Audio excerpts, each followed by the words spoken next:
Hi everyone, in this video we are going to begin with the discussion of chapter number 2, sexual reproduction in flowering plants from grade 12th of CBSE syllabus. Okay, this chapter is actually a part of unit 6, reproduction. In previous chapter, that is chapter number 1, reproduction in organisms, we have actually discussed about various modes of reproduction in living organisms, and we have also seen various types or various methods of asexual reproduction in organisms. Okay, we have discussed about the events of sexual reproduction, that is pre-fertilization event, fertilization, and then post-fertilization events. In this chapter we are going to mainly focus on reproduction in flowering plants. Okay, we know that reproduction is highly essential process for all the living organisms. This is because reproduction helps in continuity of species from generation after generation on this earth. Okay,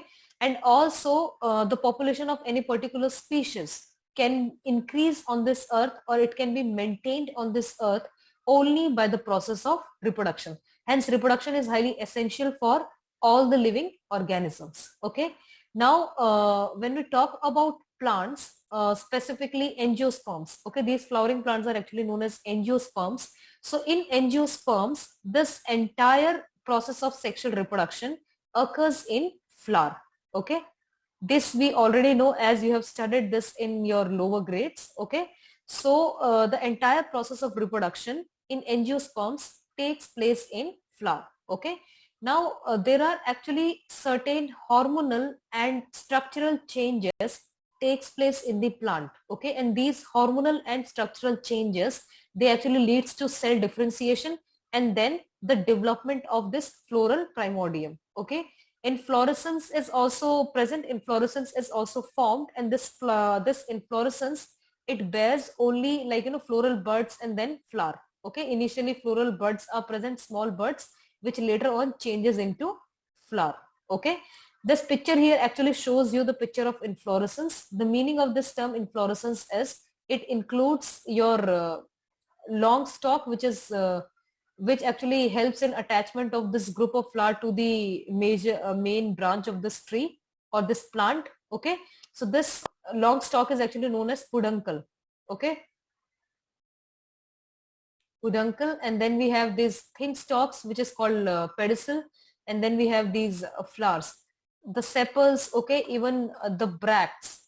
Bracts means here and on the nodes where these peduncle arises, here we have small leaf-like structure, so they are known as bracts. Okay, so this bract, sepals, petals, okay, and then peduncle, pedicel, so all these together they form inflorescence. Okay, so inflorescence, initially they have these floral buds, and then this floral buds changes into flower. Now flower is actually how this flower is formed. Flower is actually a modified shoot. This we have studied in grade 11, that on the tip of the shoot we have apical meristem. Okay, and we also have on this nodes and internodes. So here we have lateral meristem. So this apical meristem and lateral meristem, they together give rise to flower. And that's the reason we say that flower is a modified shoot. That means a shoot which was having this meristematic tissues, they have changed or modified into flower. All angiosperms, they have flower because flower is the reproductive organ of the plant, and this flower helps in the process of reproduction in these plants. Okay, so all angiosperms, they perform the entire process of reproduction inside these flowers. This is because these flowers, they bear reproductive structures, that is called stamen and pistil. So as we know that flower is a very important organ of flowering plants, that is angiosperms. So first, in brief, let us discuss about the entire structure of flower. So this entire structure of flower is actually, like, based on, or it is actually present on a thick, swollen, or you can say a bulb-like structure which is called receptacle. Another name for receptacle is thalamus. Okay, so this thalamus or receptacle actually provides a platform or the stage for the development of entire flower. Okay, and this flower, or you can say this thalamus or receptacle, is actually attached with the this is actually attached with the branch of a plant with the help of this long and thin stalk. Okay, this is actually a long and thin stalk. Another name is like, a peduncle. This is actually, the pronunciation is peduncle. Okay, and another name of this one is pedicel. Okay, pedicel or peduncle. Okay, so this is a small stalk which can also be called peduncle or pedicel or flower stalk. Okay, or flower stalk. Okay, so this stalk actually attaches this entire flower to the branch of the tree or branch of the plant. Okay, now here you can see this green leaf like structures. These green leaf like structures are actually sepals. Okay, all the sepals together is known as calyx. So this sepal is actually not present only on the one side. This sepal is actually present on all the sides of the flower. For example, if you have a flower like this, so on the sides of the flower you have these sepals.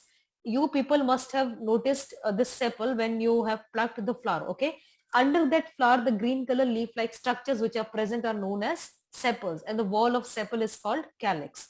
The function of the sepal is to provide protection to the bud of the flower. Okay, so when inflorescence develops, at that time initially there are floral buds present on the, initially there are actually floral buds, okay, present on the plant, and these buds are actually covered with the leaf like structure, green color leaf like structure, which is called sepal.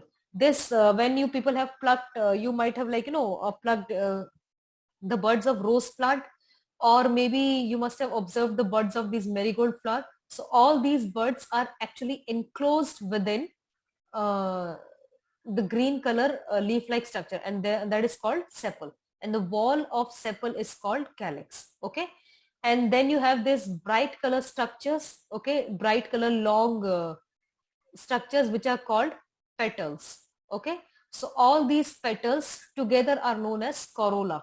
So the wall of petal, wall of petal is known as corolla. A wall of sepal is called calyx. Okay, the function of this petal in flowering plants is they are very actually very large and bright in color, and they attract insects for the process of pollination. They attract insects, birds or honeybees for the process of pollination. So here this calyx and corolla, they actually makes the accessory wall. Okay, they make the accessory wall. Okay, and now we have very important part of the flower which are called reproductive parts of the plant. We have two reproductive parts, that is like, male reproductive part and female reproductive part. So female reproductive part is known as pistil. Another name of pistil is carpel.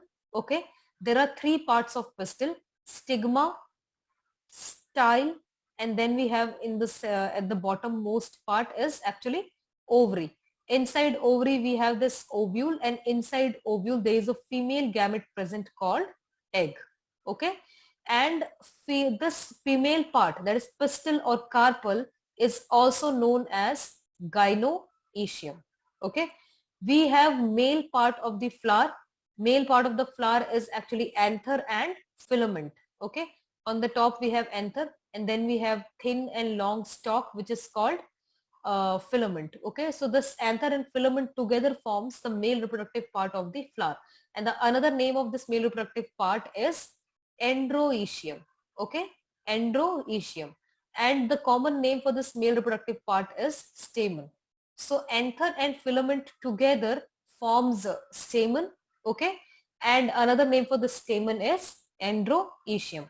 Now remember, calyx and corolla, that is sepals and petals, they are actually known as accessory wall, and the main inner wall or the main reproductive parts are androecium and gynoecium.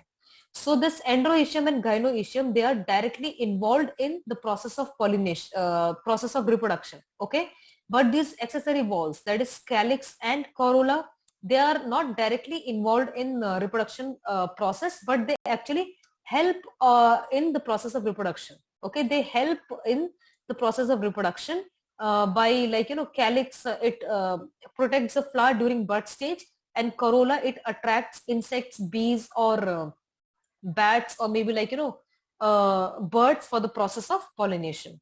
So here in this slide, I have just listed the function of these various parts of the flower, which we have just discussed in the previous slide. Receptacle is also called thalamus. It is a swollen structure where the floral parts of the plant are attached. Okay. And it keeps flower in elevated position to attract insects for the pollination. This is important. Okay. Receptacle actually holds or keep a flower in the elevated position so that insects can easily notice these flower and help them in pollination. And then this peduncle, which is also called pedicel, okay, it is the stalk of the flower, and with the help of this peduncle, flower is actually attached to the branch, and flower actually elevates, or it actually hangs on the branch with the help of this peduncle. And then we have sepals. Wall of sepal is called calyx. It provides protection to the flower during bud stage. We have petals, generally bright in color and very large in size. Okay, it attracts insects, birds and bees for the process of pollination. Stamen is male reproductive part of the flower, which is also known as androecium. Okay, androecium. Androecium. And pistil is female reproductive part, which is also called gynoecium. Okay, we know that androecium is actually having two parts, anther and filament. Okay, anther and filament. And this gynoecium, that is pistil or carpel, is having three parts. Okay, the topmost part is actually known as stigma, style and ovary. Okay, this is stigma, style and ovary. So we are done with this particular video. In next video, we will discuss in detail about stamen, that is male reproductive part of flower. Take care till then. Bye-bye.